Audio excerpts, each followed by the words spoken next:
Giobbe, capitolo 42, noi leggiamo dal verso 10 al verso 17. Quando Giobbe ebbe pregato per i suoi amici, il Signore lo ristabilì nella condizione di prima e gli rese il doppio di tutto quello che già gli era appartenuto. Tutti i suoi fratelli, tutte le sue sorelle, tutte le sue conoscenze di prima vennero a trovarlo, mangiarono con lui in casa sua, lo confortarono e lo consolarono di tutti i mali che il Signore gli aveva fatto cadere addosso. E ognuno di loro gli diede un pezzo d'argento e un anello d'oro. Il Signore benedì gli ultimi anni di Giobbe più dei primi, ed egli ebbe 14.000 pecore, 6.000 cammelli, 1.000 paia di buoi e 1.000 asine. Ebbe pure 7 figli e 3 figlie, e chiamò la prima Colomba, la seconda Cassia, la terza Cornustibia. Quindi se volete dei suggerimenti per i nomi delle vostre figlie. In tutto il paese non c'erano donne così belle come le figlie di Giobbe, e il paese assegnò loro un'eredità fra i loro fratelli. Giobbe dopo questo visse 140 anni e vide i suoi figli e i figli dei suoi figli fino alla 4ª generazione. Poi Giobbe morì vecchio e sazio di giorni. Signore, vogliamo la tua benedizione, come quella che ricevette Giobbe. Ma soprattutto, Signore, vogliamo questa mattina testimoniare come fece il tuo servo Giobbe, che ti abbiamo conosciuto di più, Signore. Apri i nostri occhi questa mattina, perché possiamo comprendere quello che tu fai durante le nostre prove, Signore. Perché tu non vieni meno alle tue parole. Perdonaci, Signore, quando siamo stati increduli. Perdonaci quando siamo stati infedeli, quando siamo venuti meno, quando abbiamo dimenticato le tue promesse. Perdonaci, Signore, perché tu non cambi mai. Conforta il nostro cuore. Aiutami, Signore, riempimi di Spirito Santo, purifica le mie labbra, perché proceda in mezzo a noi la tua parola e non la parola di un uomo. Te lo chiedo con tutto il mio cuore, nel nome di Gesù. Amen. Amen. Accomodatevi, fratelli. Su questo aspetto della vita di Giobbe, della storia di Giobbe, medito spesso e vi dirò che proprio mercoledì sera, mentre facevamo lo studio per i battesimi, nei discorsi è tornato un po' e ho iniziato a meditarci sopra ancora di più, fino a che ho deciso di stare davanti a questo testo. Il Signore stava parlando al mio cuore e voglio condividere con voi quello che il Signore ha detto a me. Questa storia è una bella storia, la storia di Giobbe.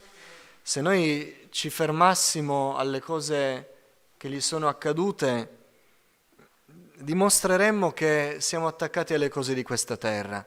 In realtà, quando qualcuno contesta quello che è avvenuto a Giobbe, perché Dio lo permise, sta dicendo che non ha una prospettiva eterna.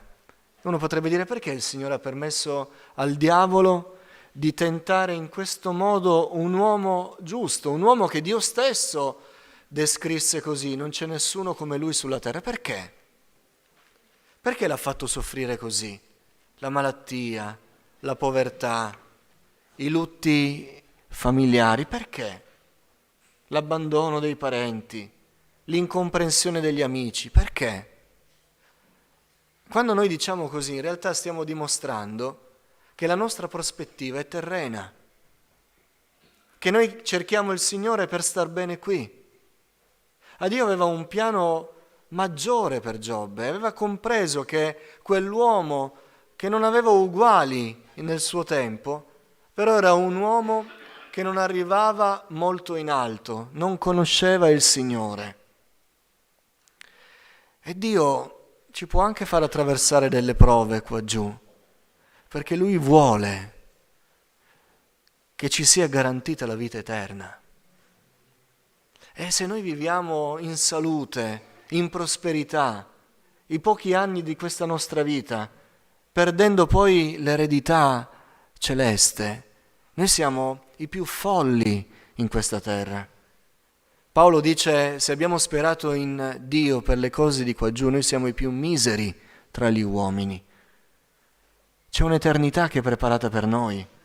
E quando noi pensiamo all'eternità, la prospettiva terrena si ridimensiona. A che cosa servono i nostri sforzi, il nostro desiderio di star bene, di accrescere la nostra ricchezza, il nostro potere, di vivere nel piacere? A cosa serve tutto questo che poi svanisce da un giorno all'altro? O un evento più grande di noi ce lo può strappare da un momento all'altro?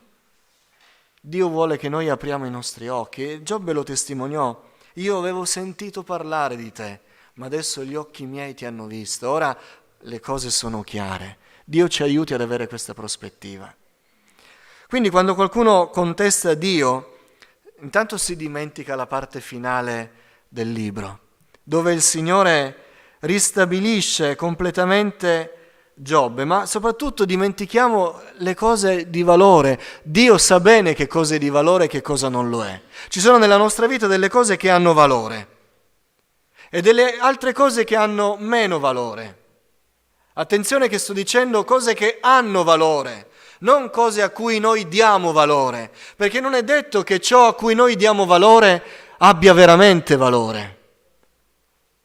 Da cosa sappiamo se qualcosa nella nostra vita ha valore o no? Se Dio dà valore a quella cosa. È diverso. Dio non ha mandato Gesù a morire sulla croce per le cose a cui noi diamo valore. Quando portarono il paralitico davanti a Gesù perché volevano che Gesù lo guarisse della sua infermità, Gesù disse: figliuolo, i tuoi peccati ti sono perdonati. Loro davano valore alla salute. Gesù dava valore alla vita eterna, alla salvezza dell'anima. E loro compresero che ciò che aveva davvero valore, primariamente, era che quell'uomo fosse salvato. Quindi è ciò che Dio dice che ci fa sapere se c'è qualcosa che ha valore nella nostra vita oppure no. E le cose che hanno davvero valore, Dio le custodisce, Dio le protegge, perché le cose che hanno valore ce le dona il Signore e non c'è niente che ci dona il Signore che Dio ci fa strappare dalle mani, perché ce l'ha dato Lui e ha valore. Nel brano Giobbe perse in questa prova tutto. Dice così il testo, inizia così, voi lo conoscete. Fa una brevissima introduzione, un'introduzione che dice già tutto. C'era nel paese di Uz un uomo che si chiamava Giobbe. Quest'uomo era integro e retto, temeva Dio e fuggiva il male. Gli erano nati 7 figli e 3 figlie. E possedeva, quanto è precisa la parola del Signore, 7.000 pecore, 3.000 cammelli, 500 paia di buoi, 500 asine e una servitù molto numerosa. Quest'uomo era il più grande di tutti gli orientali. Questo è un fatto storico, è un uomo realmente esistito. Perse tutto. In un giorno disgraziato, lui non faceva in tempo a ricevere una brutta notizia, che arrivava un altro postino che gli dava un'altra notizia. È caduta la casa dove c'erano i tuoi figli, sono morti. Sono arrivati i briganti, hanno fatto razzia dei tuoi armenti e così via, una notizia dietro l'altra. Fatemi dire, in mezz'ora quest'uomo da ricco e benedetto fu un uomo povero che piangeva i suoi figli e poi gli arrivò anche la malattia. In un attimo, una prova terribile. Ma il Signore si ricordò di Giobbe e alla fine della sua prova è scritto dopo che egli pregò per gli amici. Altro particolare che non è secondario, perché Dio gli aveva già parlato, lui aveva già testimoniato: Signore, io ero un illuso, pensavo di conoscerti, ma non ti conoscevo affatto, adesso gli occhi miei ti hanno visto. Uno potrebbe dire: ce l'ha fatta Giobbe, Signore, ora ritorna a benedire la sua vita. No, ancora no, mancava qualcosa. Gesù rimprovera gli amici: voi avete parlato di me senza criterio, non siete stati timorosi di me come fu il mio servo Giobbe, ma c'era ancora qualcosa nel cuore di Giobbe da sciogliere. Fratelli, se non si scioglie questo ultimo nodo nel nostro cuore, non possiamo aspettarci la benedizione del Signore. Io chiederò a Giobbe di pregare per voi, dopo che voi avrete offerto un olocausto davanti a me. Giobbe doveva pregare per gli amici. E se avesse detto io per loro non prego, già avevo tutti i miei guai, già hanno parlato di me senza sapere cosa c'era nel mio cuore, io per loro non prego. Amo te, Signore, ma loro... No, Giobbe doveva pregare per loro. E non si può pregare se ci sono ombre nel cuore. E quanto è precisa la parola di Dio. Quando Giobbe ebbe pregato per i suoi amici, il Signore lo ristabilì nella condizione di prima. Tutto da capo.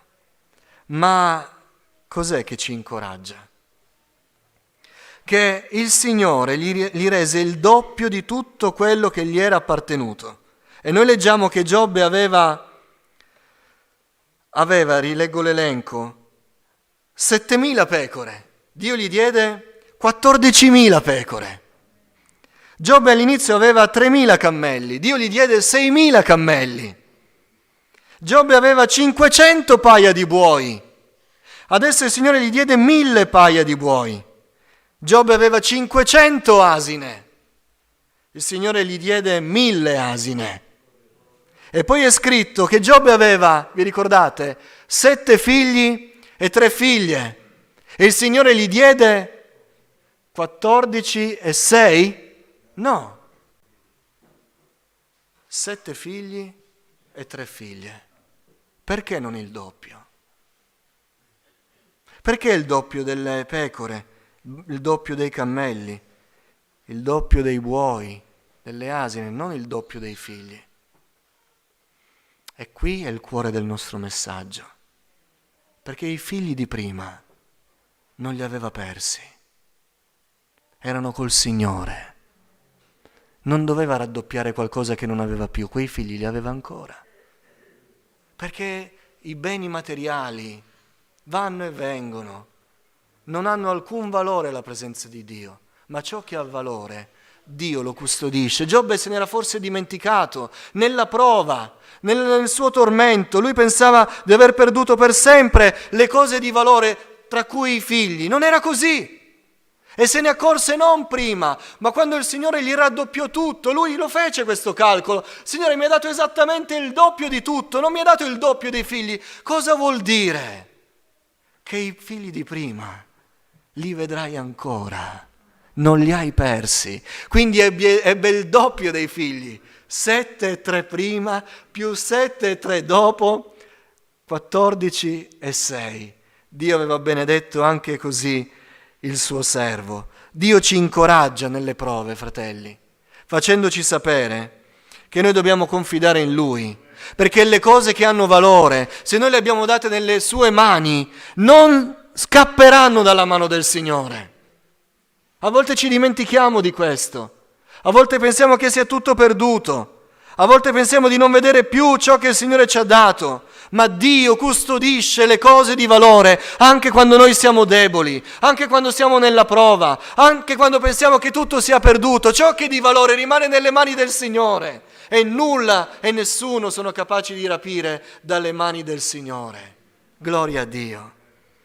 Quando tutto sembra guastato, irreparabile, perduto, solo Dio ci può aprire gli occhi e farci vedere che non è tutto perduto per Lui, che Lui è rimasto fedele. Ma ci pensate alla gioia di Giobbe, che disse: io avevo le ulceri, avevo l'abbandono dei miei parenti, sono diventato povero, tant'è vero che i suoi parenti gli diedero un pezzo d'argento, un pezzo d'oro.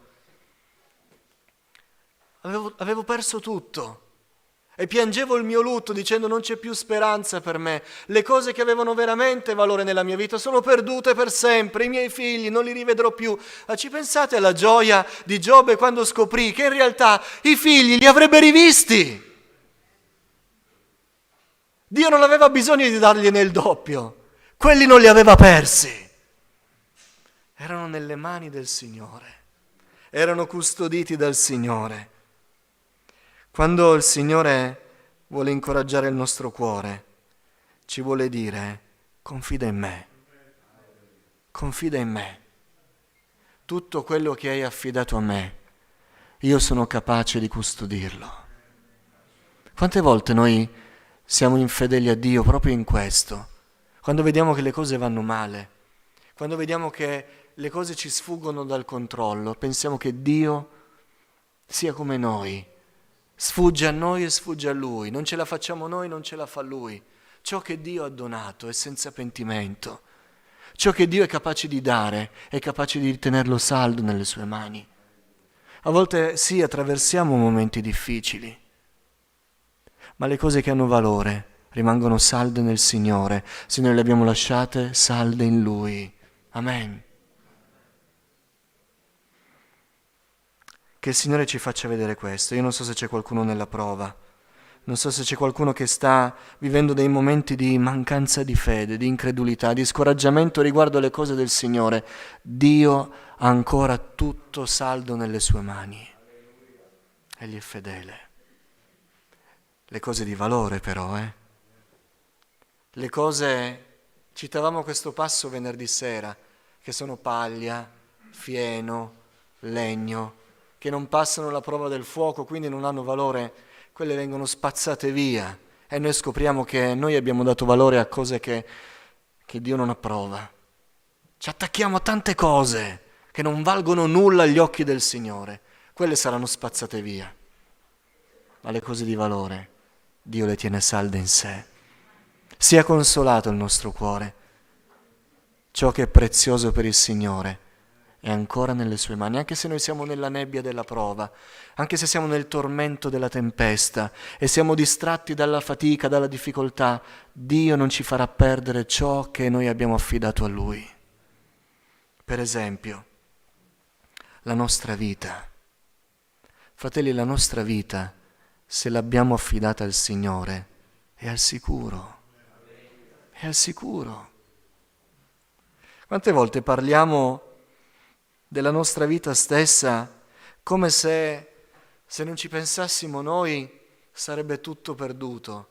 Ma se il Signore ha detto: tu sei preziosa agli occhi miei come la pupilla del mio occhio, la nostra vita, se è nelle mani del Signore, è al sicuro. Quando Pietro era in prigione gli avevano detto: domani mattina sarai decapitato, lui dormiva tranquillo perché la sua vita era nelle mani del Signore. E seppur era nella prova della persecuzione, la sua vita era nelle mani di Dio. Nessuno, neanche l'imperatore poteva toccarla. E infatti uscì dalla prigione, non per mano dell'imperatore, per mano di Dio. La nostra vita nelle mani del Signore è al sicuro sempre. Sempre. Quando morì un fedele seguace di Gesù, il suo amico Lazzaro, morì. Stiamo dicendo morì.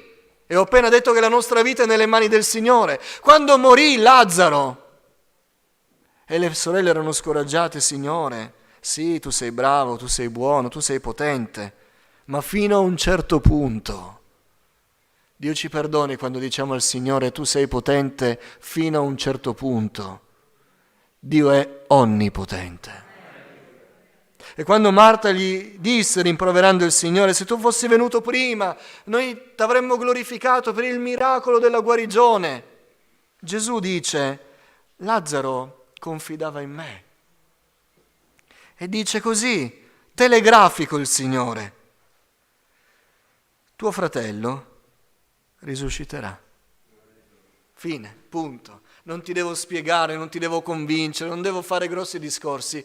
Tuo fratello risusciterà, perché la sua vita ha valore ai miei occhi ed è stabile. Se è anche arrivato nella prova della malattia terminale ed è morto fisicamente, la sua vita è nelle mie mani, risusciterà. Fine, punto. Nessun problema, perché egli ha confidato in me e io le cose di valore le custodisco, dice il Signore.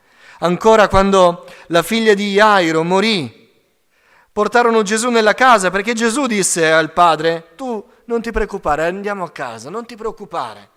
E andarono, c'era chi piangeva, c'è chi urlava, e Gesù disse, è scritto così in Marco: perché fate tanto strepito e piangete? C'è un padre che ha affidato la vita di sua figlia a me e ha valore quella vita. Io la proteggerò. Nella mia mano quella vita è salda. Perché piangete? La bambina non è morta, dorme. Gesù la prese, la ragazza si alzò e camminava e tutti furono presi da gran stupore. La nostra vita nelle mani del Signore è al sicuro. È al sicuro. Gloria a Dio. Nessuno perde la fede. Se anche pensa che la prova è troppo dura per lui, se hai affidato la tua vita al Signore, Dio la custodirà questa vita. Tu vedrai che tutto ti verrà tolto, ma se guardi bene, se chiedi a Dio di aprire i tuoi occhi, vedrai che le cose di valore sono ancora lì, alla sua presenza. La nostra famiglia, che dite, ha valore?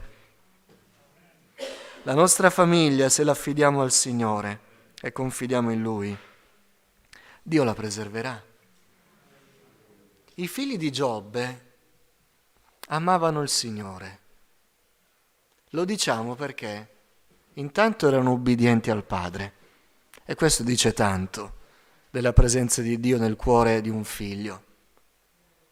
Ma poi Giobbe li affidava a Dio ogni volta. Giobbe aveva affidato i suoi figli a Dio, sempre. Quando loro facevano festa, non credo che facessero cose strane, ma per sicurezza il padre il giorno dopo li radunava tutti e li presentava al Signore, perché se mai avessero peccato, Dio avrebbe potuto purificare il loro cuore. I figli di Giobbe li aveva affidati a lui. Dio non poteva spazzare via quelle vite dalla vita di Giobbe, perché Giobbe le aveva date a lui. Come, Eliana, tu non ascoltare questa frase, come Anna, che aveva desiderio di avere un figlio. Noi scopriamo qual era il vero sentimento di quella donna. Non voleva avere un figlio per il suo piacere personale, per appagare il suo sentimento materno. Quando lei ebbe il figlio tanto desiderato, non sapeva che Dio le avrebbe poi dato altri figli, quindi aveva solo quel figlio. Lei voleva dare al Signore qualcosa. Quando ebbe Samuele, e non fu facile, perché i primi tempi non andò col marito a offrire, lo tenne per sé, lo allattò, lo svezzò, ma poi lo diede al sacerdote Eli, lo consacrò al Signore. Quando i nostri figli, la nostra famiglia, nostra moglie, il nostro marito, i nostri genitori, noi li affidiamo al Signore, quando sono del Signore, fratelli, noi non dobbiamo temere, perché li abbiamo dati a colui che ha la mano forte per proteggerli. Dio non li abbandonerà. Gloria al Signore. Quando Elia incontrò la vedova di Sarepta, quella vedova si affidò al Signore, ma disse: siamo in carestia, vado a raccogliere poche cose, farò l'ultima focaccia, mangerò io con mio figlio, poi moriremo. Dice così chi non ha messo il Signore al centro della propria famiglia. Dice: io farò tutto il possibile, ce l'ho messa tutta e poi moriremo, lo so, le risorse sono quelle, io ho fatto quello che potevo, alla fine le cose finiranno e noi moriremo. Ma quella donna incontrò l'uomo di Dio e imparò ad affidare la vita non sua, neanche di solo suo figlio, ma di tutta la sua casa al Signore. Si fidò di Elia, che gli disse: fai prima una focaccia per me. Mettimi alla prova. Ma come, ho già poco, devo dimezzarlo per farla per te? Mettimi alla prova. Affida la tua vita e la tua casa, i tuoi figli, i tuoi parenti, affidali a me. E quel figlio non morì affatto. Quella donna non morì affatto. Quella famiglia non si estinse dalla faccia della terra, perché avevano confidato in Dio. Il discepolo di Eliseo, incontrò una donna che era oppressa da uomini che volevano distruggere quella famiglia perché il marito era morto e i creditori volevano prendere i figli, renderli schiavi. Quella famiglia era alla fine, ma si presentò il Signore che chiese di confidare in Lui e il profeta disse: chiuditi in casa con i vasetti piccoli che hai, quel poco olio che hai, inizia a versarlo, ma chiuditi con i tuoi figli, confida in me. Ma non posso perdere tempo, devo cercare come saldare il debito, devo fare qualcosa perché ci sono i creditori alla porta, non so cosa fare. Chiuditi con i tuoi figli e confida in me. Lascia la tua famiglia nelle mie mani. E ti potrà sembrare anche irreparabile questa prova. Vedrai che cosa succede quando lasci ciò che è di valore nelle mie mani. E l'olio iniziò a moltiplicarsi, vasetto dopo vasetto si riempivano, a un certo punto l'olio non finiva, la madre disse al figlio: dammi un altro vasetto, non ne ho più. E in quel momento, a quella parola, l'olio terminò, ma vendettero l'olio e saldarono ogni debito, e quella famiglia non si estinse, perché era nelle mani del Signore. E Giobbe scoprì che poteva forse piangersi, ma non credo. Gli asini, i buoi, i soldi, poteva piangersi tutto, ma Dio gli aprì gli occhi dicendo: non piangere per i tuoi figli, loro sono rimasti fedeli, non c'è bisogno che te ne dia il doppio, quelli sono ancora lì vivi alla mia presenza e tu li vedrai. Tu li vedrai. Cosa ha valore per il Signore? Il nostro servizio, il nostro zelo, la nostra consacrazione a Lui. Fratelli, non è una cosa che ci inventiamo noi. Hai ragione, ho perso tanto tempo, adesso devo servire il Signore. Noi dobbiamo gridare a Dio, dobbiamo stare ai piedi di Gesù, è Lui che crea in noi il volere e l'agire. Non siamo noi a dire: Signore, adesso mi impegnerò per te, perché tutti quelli che hanno detto così dura 2 giorni, il terzo giorno sono già presi in tutti gli impacci della vita. Funziona sempre così. Dimostratemi il contrario. È Dio che crea in noi il volere e l'agire. Dobbiamo stare ai Suoi piedi, le ginocchia piegate, la testa abbassata e chiedere al Signore: Signore, sono un vaso di terra, metti in me il desiderio, metti in me lo zelo. E quando il Signore mette in noi la consacrazione, lo zelo, il desiderio di servirlo, di fare qualcosa per Lui, questo ha valore per Lui. Voi pensate che il Signore lo faccia bruciare via da una difficoltà o da una prova? No, affatto. È il Signore che continuerà a mantenere vivo quel fuoco. E quando pensiamo di non farcela perché c'è troppa opposizione, Dio custodirà il suo piano per noi. Paolo lo dice, lo testimonia nell'epistola ai Corinzi. Lui racconta che amava il Signore, ma l'opposizione fu così grande che lui non sapeva più che fare. E dice: non vogliamo che ignoriate, fratelli, riguardo all'afflizione che ci colse in Asia, che siamo stati provati oltre le nostre forze, tanto da farci disperare perfino della vita. E dice Paolo: anzi, avevamo già noi stessi pronunciato la nostra sentenza di morte, affinché non mettessimo la nostra fiducia in noi stessi, ma in Dio che risuscita i morti. Ma Paolo stava dicendo: ce l'abbiamo messa tutta, amavamo il Signore, lo volevamo servire con tutto il nostro cuore, ma questa prova era così grande che davvero abbiamo visto la morte in faccia. Abbiamo detto al Signore: Signore, se vorrai liberarci dovrai farlo solo con la resurrezione, perché qui ci uccidono questa volta. Ma Dio, quello che ha valore della nostra vita, lo tiene nelle sue mani. E forse la prova ci fa dire: è finita. Ma Lui ci apre gli occhi e ci dice: avevi pensato di averlo perso, ma eccolo qui ancora vivo nelle mie mani. E l'Apostolo testimonia: Egli ci ha liberati e ci libererà da un così gran pericolo di morte, e abbiamo speranza che ci libererà ancora. quando tutto sembrava perduto, il Signore aprì gli occhi di Paolo dicendo: lo zelo che arde nel tuo cuore è ancora lì, lo tengo vivo io. Sta di buon cuore, io lo custodisco. Paolo visse spesso queste situazioni. In Atti degli Apostoli lui racconta che a un certo punto giunsero ad Antiochia, Iconio, e alcuni giudei sobillarono la folla e lapidarono Paolo e lo trascinarono fuori dalla città credendolo morto. Alcuni pensano che fu in quell'occasione che lui ebbe la visione e andò al terzo cielo. Era morto.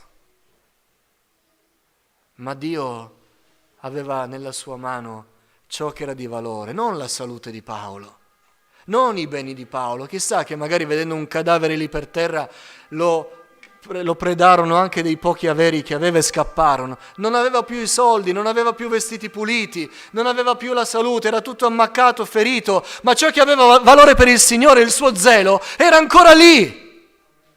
E c'è scritto, mentre i discepoli venivano attorno a lui un po' per piangerlo, consolarsi del lutto, egli si rialzò ed entrò in città e iniziò a evangelizzare.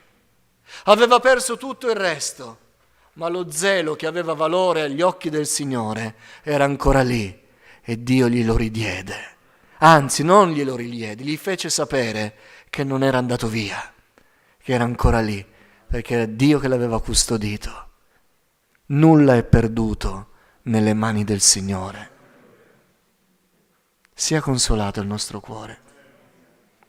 Forse tante cose la prova le ha fatte cambiare. Forse non abbiamo più gli asini di prima. Qualcuno dice meno male. Non abbiamo più la macchina di prima.